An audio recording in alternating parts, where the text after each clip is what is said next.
सब लोग अच्छे होंगे, अपना काम सही टाइम से आप कर रहे होंगे और छुट्टियों का सही यूटिलाइजेशन आप लोग कर रहे हैं। आज एक न्यूमेरिकल पोर्शन अपने पास टोटल होने वाला है, लेकिन कुछ ऑथेंटिक चीज़ों के साथ। ऑथेंटिक से कहने का मतलब हमारे पास कुछ प्रॉब्लम्स ऐसा होगा जो कि बोर्ड्स में आया हुआ है, कुछ प्रॉब्लम्स ऐसा होगा जो कि कॉम्पिटिटिव एग्जाम जैसे कि नीट या जेई वगैरह में पूछा हुआ है। ओके, तो जरा एक बार हम डिस्कस करना स्टार्ट करते हैं। सबसे पहले अपनी उसी स्टोरी को थोड़ा सा आगे बढ़ाते हैं। उसमें एक पार्ट छोटा सा कल मिस हो गया था, जिसमें कि एक चीज़ आपसे पूछी गई थी कि हमारे पास अगर ये जो पोर्शन है, ये जो पोर्शन है एक स्पेरिकल पोर्शन की मैं बात कर रहा हूँ, स्पेरिकल पोर्शन में अगर हमारे पास एक चार्ज रखा था क्लोज सरफेस के अंदर Q, हालांकि ये स्पेयर नहीं लग रहा है, मुझे पता है मेरी ड्राइंग बहुत गंदी है,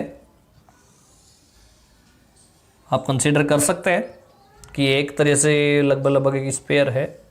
ओके, सो इसका ये आर डिस्टेंस में हम लोगों ने इलेक्ट्रिक फील्ड हम लोगों ने निकाला था कि जो भी आया था, जितने भी कंडीशंस के साथ आया था इलेक्ट्रिक फ्लक्स, उसके बाद हम लोगों ने कंप्यूट किया था।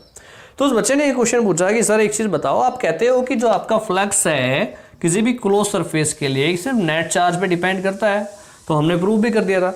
लेकिन अगर मैं इसकी रेडियस को डबल कर दूं, अब क्वेश्चन सुनना जरा ध्यान से, बोर्ड्स में क्वेश्चन आया हुआ है 2 मार्क्स के अंदर कि what will be the effect on electric flux when radius is increase from r to 2r। r से डबल करके मैं 2r कर दूं या 3r कर दूं या 5r कर दूं 10r कर दूं, so what will be the effect on the electric flux. Generally देखा जाए तो घोष भाई साहब के अकॉर्डिंग कोई फर्क नहीं पड़ना चाहिए, लेकिन अपनी मन की तसल्ली के लिए भाई साहब काम तो करना पड़ेगा। हम देखेंगे चेक करके, क्योंकि हमारी आदत है कि जिस काम को मना करा जाए, घोष कहने लगा अरे बेटा मत करो, इस पर डिपेंड करता है। वो कहने लगा नहीं, हमारी आदत है जिस काम को मना किया जाए ना, वो सड़कों पर लिखा रहता है ना दीवारों के ऊपर कि यहाँ पे थूकना मना है, वहीं पर थूक के जाएंगे सब के सब। यहाँ पे गाड़ी खड़ी करना मना है, वहीं पर खड़ी करके जाएंगे। तो जो काम करने के लिए मना किया जाए उसे तो हम सबसे पहले करते हैं, ये हमारी आदत में शुमार है। तो उस बच्चे को भी लगा कि ठीक है, नहीं मैं ऐसे नहीं मानूंगा, मैं करके देखूंगा। तो भाई साहब लग गया। तो उसने क्या काम करा, इस बार r के प्लेस पर एक 2r रेडियस का एक ओशन सरफेस उसने एज्यूम कर लिया, इससे डबल रेडियस का। Suppose that is the double radius 2r। तो कहानी यहीं से स्टार्ट होती है। उसने फिर क्या काम किया, एक छोटा सा एरिया लिया dA, तो इलेक्ट्रिक फील्ड की डायरेक्शन भी इधर ही होगी E। इतना जरूर होगा, इलेक्ट्रिक फील्ड आगे जाने में वो डिक्रीज होगा, तो अब 2r डिस्टेंस पे कोई बात नहीं, ठीक है जी अप्लाई करो। अप्लाई करना स्टार्ट किया कि d phi E is equal to E dot d A, ठीक है जी ई डॉट डी ए लगाया, d phi E is equal to E d A cos zero 1 होता है E d A. So total electric flux, total flux कितना होगा, phi E is equal to close integral E d A. So E bar close integral of D A. So भाई साहब अब जरा सुन लो, इलेक्ट्रिक फील्ड क्यू चार्ज की help से 2r डिस्टेंस पे कितना आएगा, 1/4 pi epsilon naught q upon 2r का स्क्वायर मल्टीप्लाई एरिया, पूरे के पूरे सरफेस का एरिया कितना होगा। अब रेडियस पहले r थी, अब कितनी हो गई 2r, तो पहले होता था 4 पाई r स्क्वायर, अब कितना हो जाएगा 4 पाई 2r स्क्वायर। तो 4 पाई से 4 पाई फिनिश, 2r स्क्वायर से 2r फिनिश। तो भाई साहब कितना आया आपका tabby total flux q upon epsilon not. Ghosh कहने लगा कि ले बेटा बाबा जी का ठुल्लू, क्या हुआ q अपॉन एप्सिलॉन नॉट आया, माना नहीं था ना, मैंने कहा था आपको कि भाई नहीं q अपॉन एप्सिलॉन नॉट ही आया। कहने लगा हाँ सर, अब आपकी बात पे मुझे संतुष्टि हो गई, अब मैं किसी चीज पे ऑब्जेक्शन नहीं करूंगा। कहने लगा ठीक है, अब ऑब्जेक्शन नहीं करेगा तो फटाफट बेटा क्वेश्चन करके दिखा। तो उन्होंने क्वेश्चन दिए, क्या क्वेश्चन दिए जरा एक बार देखो आप लोग। तो ये इसका मतलब जो 2 मार्क्स में आपसे बोर्ड्स में क्वेश्चन पूछा हुआ है कि if we increase the radius, कितने भी टाइम्स n टाइम्स तक इनफैक्ट अगर हम इंक्रीज कर लें, so there will be no effect on the electric flux. It means number of field lines हमारे पास उतनी ही निकल के आएंगी जो कि हमारे पास r रेडियस से आई थी। ओके नाउ, क्योंकि वो डिपेंड करनी है किसके ऊपर, चार्ज के ऊपर। अब एक क्वेश्चन आपके सामने आता है सबसे पहला कि अगर हमारे पास, हम डायरेक्ट इन क्वेश्चंस को हम करने वाले हैं, ये एक क्यूब है ओके, जिसका साइड ए है, इसके सेंटर पे एक चार्ज रखा है जी Q। इस ध्यान से सुनना, इसके सेंटर पे एक चार्ज रखा है Q। क्वेश्चन ये है आपसे, find out the electric flux due to the through complete cube. Complete cube की हेल्प से आप इलेक्ट्रिक फ्लक्स बताना है। तो घोष ने तो कहा था, उसे तो अब बिल्कुल विश्वास हो गया कि भाई मैं तो अब घोष को फॉलो करूंगा। उसने देखा चार्ज कितना है, अच्छा Q है, तो उसने आंसर दिया कि सर ये लो Q अपॉन एप्सिलॉन नॉट। सही बात है, जब चार्ज और कोई है ही नहीं, क्यू अपॉन एप्सिलॉन नॉट। उसने कहा कि अच्छा अगर मैं यहाँ पे अगर से डबल कर दूं चार्ज को तो 2 क्यू अपॉन एप्सिलॉन नॉट, अगर मैं यहाँ पे माइनस चार्ज ले आऊं तो यहाँ पे minus Q upon epsilon not. कहने लगा हाँ भाई लड़के को आता है। उलझाया उन्होंने क्वेश्चंस में, क्या उलझाया कि अच्छा बेटा एक चीज बता, अगर मैं यहाँ पर इस पूरे के पूरे क्यूब से आपने निकाला, एक सिंगल सरफेस से बताएगा मुझे इस सिंगल फेस से कितना फ्लक्स निकल के बाहर आएगा। भाई ये हमारे पास फील्ड लाइंस ऐसे भी जा रही होगी, इधर भी जा रही होगी, इधर भी जा रही होगी, ऐसे इधर भी, तो सिंगल फेस से कितना फ्लक्स बाहर आ रहा होगा। अब वो थोड़ी देर सोच में पड़ा, जैसे आप लोग पढ़ रहे हैं। सिंगल फ्लक्स से निकालने की बात कह दी भाई साहब, क्लोज से अगर पूरे से कहता तो क्यू अपॉन एप्सिलॉन नॉट, तो कोई बात नहीं, घबराने की बात नहीं है बिल्कुल भी। क्यों नहीं है घबराने की बात, हमें पता है कि क्यूब में कितने फेस होते हैं, कितने फेस होते हैं टोटल 6। कैसे 1 2 ऊपर नीचे वाला फेस अगर मैं देखूं हमारे पास कंप्लीटली, अगर ये मेरे पास आपकी एनसीईआरटी है तो 1 फेस 2 3 4 5 और 6, ये क्यूबिड स्ट्रक्चर की है। अगर लेंथ हम सेम कर दे क्यूब बन जाता है। ओके, तो 6 फेसेस होते हैं, तो इसका मतलब ये 6 फेसेस से Q upon epsilon not times है टोटल। तो एक फेस से कितना होगा, क्या लगा अरे बस इतनी सी बात, एक फेस से आप 6 से डिवाइड कर दो, तो इसका मतलब flux, electric flux due to single face of cube, हाँ जी कितना होगा। तो हमारे पास हमें पता है कि ये पूरा का पूरा जो इलेक्ट्रिक फ्लक्स है Q upon epsilon not, that is all 6 faces. ठीक है, तो सिंगल फेस से हमारे पास कितना होगा, सिंगल फेस से अपने निकालना है तो Q upon 6 epsilon not. Simple, कुछ कैलकुलेशन नहीं, कुछ नहीं, डायरेक्ट आपको मैथमेटिकल कैलकुलेशंस के थ्रू जैसे आपको बताना है। उसने और इल्झाया, उसने सोचा कि चल बच्चे को एक बार इल्झा के टेस्ट करता हूं। और जब मैं पार्ट लिखने वाला हूं ना, ये आपके बोर्ड में आया हुआ है जी 2017 में, हाँ जी एक इस क्वेश्चन बन के आया था ये वाला। उसने कहा कि चल बेटा तूने 2 क्वेश्चन कर दिए तो क्यूब में मैं तो एक थोड़ा सा और इल्झाता हूं कि मुझे एक चीज बता, ये मेरे पास एक स्क्वायर फेस है, ये एक स्क्वायर फेस है, ठीक है, इसकी साइड है हमारे पास a सेंटीमीटर, ठीक है जी, ये भी a सेंटीमीटर, ठीक है जी। उसने कहा कि यहां से इसके सेंटर से ऊपर की तरफ a/2 हाइट पर ये सेंटर है, यहां पे मैंने चार्ज रख दिया। तो अब बता इस फेस से कितना फ्लक्स निकल के जाएगा। भाई साहब समस्या गंभीर है, थोड़ी सी गंभीर है तो थोड़ा गंभीर होकर सोचना पड़ेगा। अब तक तो हमारे पास क्लोज सरफेस आ रहे थे, ये तो ओपन सरफेस में उन्होंने क्वेश्चन रख दिया हमारे सामने। तो कोई बात नहीं, वो घबरा नहीं, उन्हें गॉस का मंत्र याद रहा। गॉस का मंत्र क्या था कि सबसे पहले इसे बंद करो चारों तरफ से, और बंद ऐसे करो कि उसकी सिमेट्री सेम रहे। तो मुझे एक चीज बताओ, अगर ये एक स्क्वायर सरफेस है या स्क्वायर फेस है, तो अगर मुझे इसे बंद करना पड़े तो ऐसी कौन सी 3D स्ट्रक्चर से बंद करूं कि इसकी सिमेट्री लगभग स्क्वायर के शेप की रहे। अगर ये मेरे पास एल और बी अलग अलग होते तो मैं क्यूबॉइड में बंद कर देता।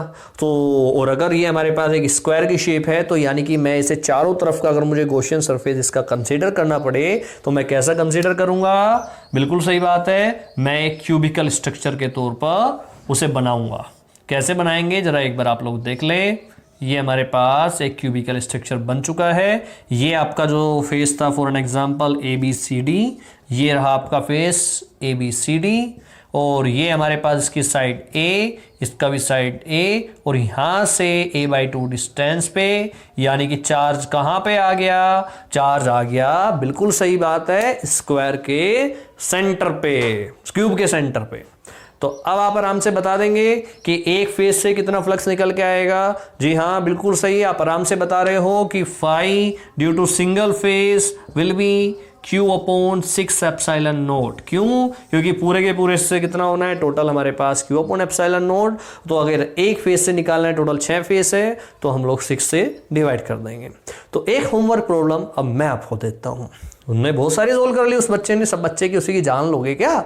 अब एक प्रॉब्लम आप भी कर लो सोल्व। तो आपको क्या करना है, आपको सिंपल एक काम करना है, आपको इस बार जो इलेक्ट्रिक फ्लक्स निकालना है, इस चार्ज को अब मैं कहाँ पे रखने वाला हूँ, जरा गौर करिएगा।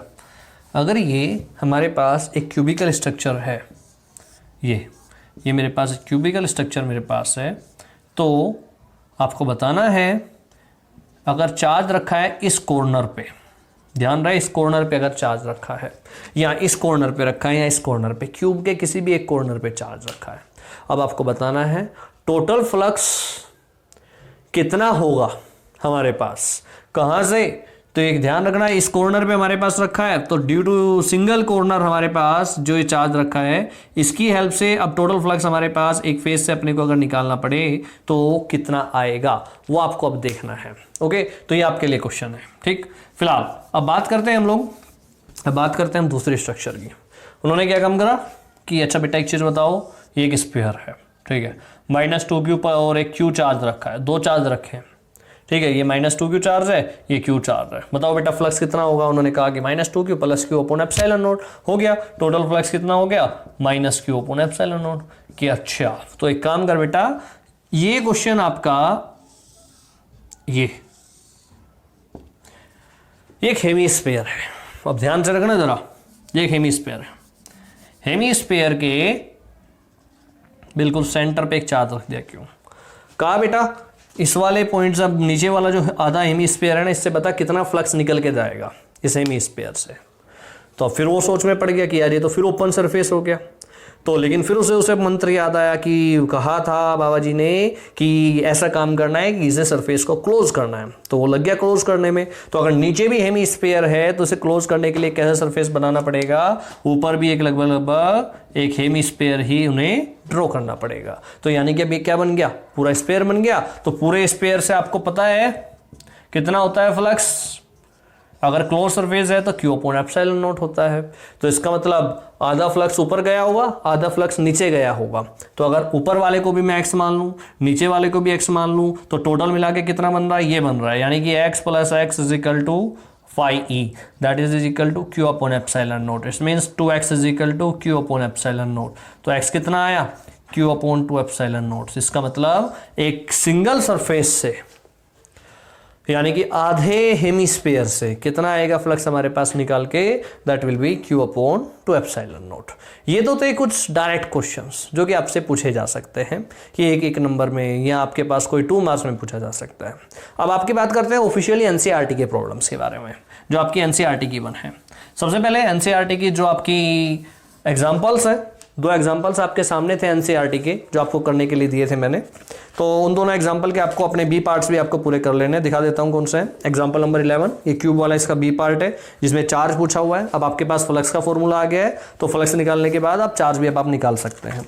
12 क्वेश्चंस का एग्जाम्पल नंबर 12 एग्जाम्पल का डी पार्ट था, what is the net charge inside the cylinder. तो फ्लक्स आपके पास आ गया, तो आप नेट चार्ज कंप्यूट कर सकते हैं। Now I am going to question number 16। 15 तक हम लोग अटेम्प्ट कर चुके थे। इनफैक्ट 16 वाला भी हम लोग बहुत आराम से हम अटेम्प्ट कर चुके हैं डायरेक्टली तौर पर। उसमें 16 में क्या बोला है, what is the net flux of uniform electric field of exercise 1.15 through a cube of side 20 centimetre oriented so that its face are parallel to the coordinates plane. यानी कि एक क्यूब है, और क्वेश्चन समझा देता हूं क्या है।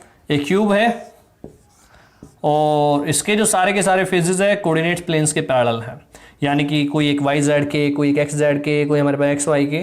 तो अगर ये एक्सेस है हमारे पास, ये एक्स, ये जेड, ये वाई, ऐसे करके कोई एक्सेस अगर हमारे पास ड्रॉ हुई हैं और ये यूनिफॉर्म फील्ड रखा है, इलेक्ट्रिक फील्ड यूनिफॉर्म है, तो हमें पता है कि यूनिफॉर्म इलेक्ट्रिक फील्ड से टोटल फ्लक्स कितना होना है, 0 होना है। क्यों? क्योंकि जितनी फील्ड लाइंस एंटर करेगी उतनी ही फील्ड लाइंस हमारे पास एग्जिट करेगी, और ये हम पहले भी वीडियो में हम लोग देख चुके हैं पहले के लेक्चर्स में। ओके, अब काम स्टार्ट करते हैं अपने नेक्स्ट क्वेश्चन से, that is the question number 17 questions में क्या चीज गिवन है आपके पास। क्वेश्चन नंबर 17 में है, careful measurement of the electric field at the surface of a black box indicate that the net outward flux through the surface of the box is. जो आपको flux given किया है that is question number 17, that is 8 × 10⁻³ newton metre square per coulomb. इतना flux given किया है। First part इसमें पूछा है, what is the net charge inside the box. आपके लिए होमवर्क है, कंप्यूट आपको करने में, कंडीशंस आपको समझा रहा हूं। तो फाई इज इक्वल टू क्या होगा, Q net upon epsilon naught according to the Gauss. तो क्यू नेट आपको निकालना है। क्यू नेट कितना होगा हमारे पास, नेट चार्ज आपका, that will be phi E multiply epsilon naught. You have the value of phi E, epsilon naught की वैल्यू आपको पता होता है 8.85 10⁻⁻12 यूनिट्स इसकी क्या होती है, coulomb square per Newton meter square. Put this value of epsilon naught, put the value of phi, then you can find out the net charge inside the closed surface. Second part पूछा है, second part ये आपको पहले भी मैंने करने के लिए दिया था, जिसमें पूछा है if the net outward flux through the surface of the box were zero, अगर किसी भी फ्लक्स से नेट आउटवर्ड फ्लक्स जीरो हो रहा है, किसी भी सरफेस से नेट आउटवर्ड फ्लक्स जीरो है, तो क्या could you conclude that there will be no charge inside the box, why और वाई नॉट। भाई साहब पहले भी आपको दिया था ये क्वेश्चन मैंने करने के लिए, तो अगर फ्लक्स जीरो है तो इसका मतलब क्यू नेट भी क्या होगा, जीरो होगा। तो ध्यान रहे क्यू नेट जीरो होगा, इसका मतलब ये नहीं है कि वहां पर चार्ज नहीं है। मैंने एग्जांपल दिया था कि अगर मैं एक डाइपोल से फ्लक्स निकालूं, ये अगर एक डाइपोल है मैं इससे फ्लक्स निकालूं तो टोटल फ्लक्स कितना आएगा, जीरो आएगा, क्योंकि नेट चार्ज कितना है, जीरो। पर लेकिन इसका मतलब ये थोड़ा ना है कि इस क्लोज सरफेस में चार्ज नहीं है, चार्ज है, पॉजिटिव भी और नेगेटिव भी, लेकिन इतना पक्का होगा कि वहां पे हमारे पास इक्वल अमाउंट के पॉजिटिव होंगे, इक्वल अमाउंट के नेगेटिव होंगे। ओके, इन द नेक्स्ट अब फिर 18 क्वेश्चन आपके पास आता है। 18 क्वेश्चन हम लोगों ने डिस्कस किया है अभी, ये उसी का ही हिस्सा है और यही सेम डिट्टो क्वेश्चन आपके सामने 2017 बोर्ड में आया हुआ है, बिल्कुल ऐसा कैसा ही। तो ये आपका होमवर्क है, करना क्या है, a point charge plus 10 microcoulomb is distance of 5 centimetre directly above the centre of a square. अब देखो ये हमारे पास एक स्क्वायर की शेप बनाई हुई है, यहाँ पे एक ये स्क्वायर नहीं लगता है बिल्कुल भी, ये आप एक स्क्वायर की शेप आप एक ले सकते हैं। तो इसके साइड है 10 सेंटीमीटर, ये भी 10 सेंटीमीटर, और यहां से इसके सेंटर से 5 सेंटीमीटर डिस्टेंस पे एक चार्ज रखा है जिसकी वैल्यू गिवन की है आपको 10 माइक्रोकूलम प्लस 10 माइक्रोकूलम। तो बोल रहे हैं कि a point charge plus 10 microcoulomb is a distance of 5 centimetre directly above the centre of a square of side 10 centimetre as shown in figure. What is the magnitude of electric flux through the square. इस square से कितना आपके पास electric flux निकल के आएगा, ये आपके लिए होमवर्क है, आपको कंप्यूट करना है कितना आएगा। हिंट बोला है, think the square as one face of the cube of edge 10 centimetre. Okay, you can do it, ये आपका एक होमवर्क है।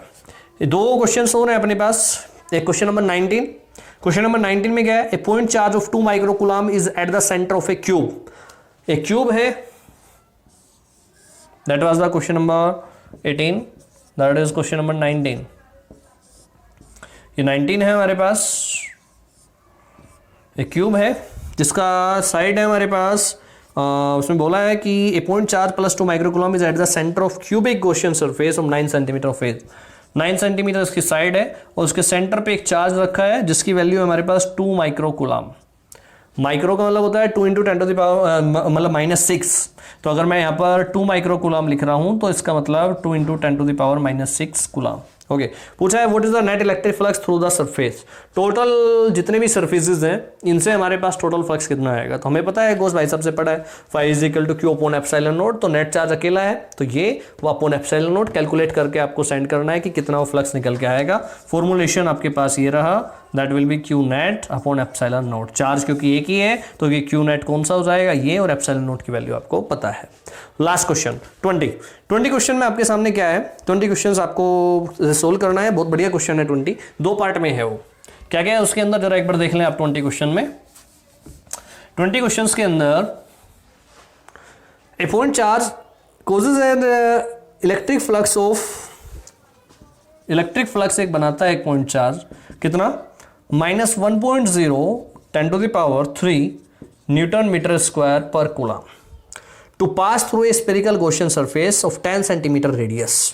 यानी कि एक स्पेरिकल गॉसियन सरफेस है जिसकी रेडियस कितना है 10 centimetre. Okay, centre on the charge, और जो हमारे पास जो चार्ज है, चार्ज हमारे पास रखा होगा इसके सेंटर पे, और चार्ज कैसा रहा होगा आपको देख के आपको आइडिया हो जाना चाहिए। हमारे पास फ्लक्स नेगेटिव आ रहा है तो इसका मतलब जो भी नेट चार्ज रहा होगा, हमें नहीं पता कि सिंगल चार्ज है कैसा रहा है, मैं इसे नेट चार्ज नाम दे रहा हूँ, हो सकता है पॉजिटिव ज़्यादा हो, नेगेटिव पॉजिटिव हो, नेगेटिव हो, सब कॉम्बिनेशन में हो सकता है, नेगेटिव अकेला भी रहा हो, ठीक है। लेकिन इतना पक्का रहा होगा कि अगर फ्लक्स नेगेटिव आ रहा है तो नेगेटिव ज़्यादा होगा और पॉजिटिव कम होगा, या हो सकता है केवल नेगेटिव हो। ओके, तो दोनों पॉसिबिलिटी हो सकती है। क्या कह रहा है, if the radius of the Gaussian surface were double, इस गॉसियन सरफेस की रेडियस डबल कर दें। हाँ जी, ये बिल्कुल वही सवाल है सबसे पहला था आज का, how much flux would pass through the surface, तो कितना फ्लक्स पास होगा। आंसर करें जल्दी से फटाफट। क्या फ्लक्स में कोई चेंज आएगा? तुरंत एक थप्पड़ मार के इसको बोलना कि नहीं जी कोई चेंज नहीं आएगा, ये क्यों गुमराह आप हमें कर रहे हो। तो आप रेडियस कितना भी कर लो, फ्लक्स कितना रहने वाला है, flux will be same. Okay, next part B, what is the value of the point charge. इसका मतलब अगर पॉइंट चार्ज इसने बोल दिया है तो इसमें सिंगल चार्ज रखा होगा जो कि क्या होगा, नेगेटिव।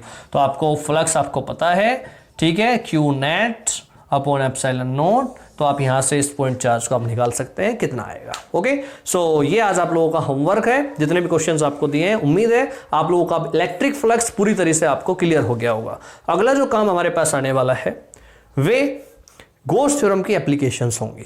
और गोस थ्योरम की एप्लीकेशंस बोर्ड में 5 मार्क्स से नीचे कभी आज तक पूछी नहीं गई है।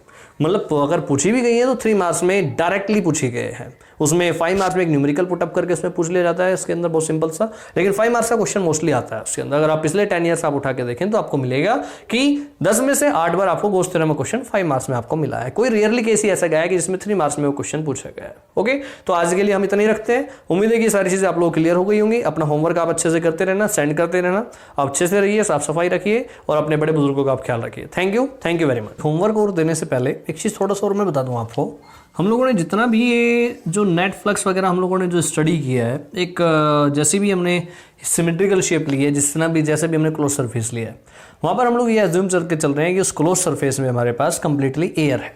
ओके, तो इसलिए हमारे पास जो फ्लक्स हो जाता है that is Q net upon epsilon not हो जाता है।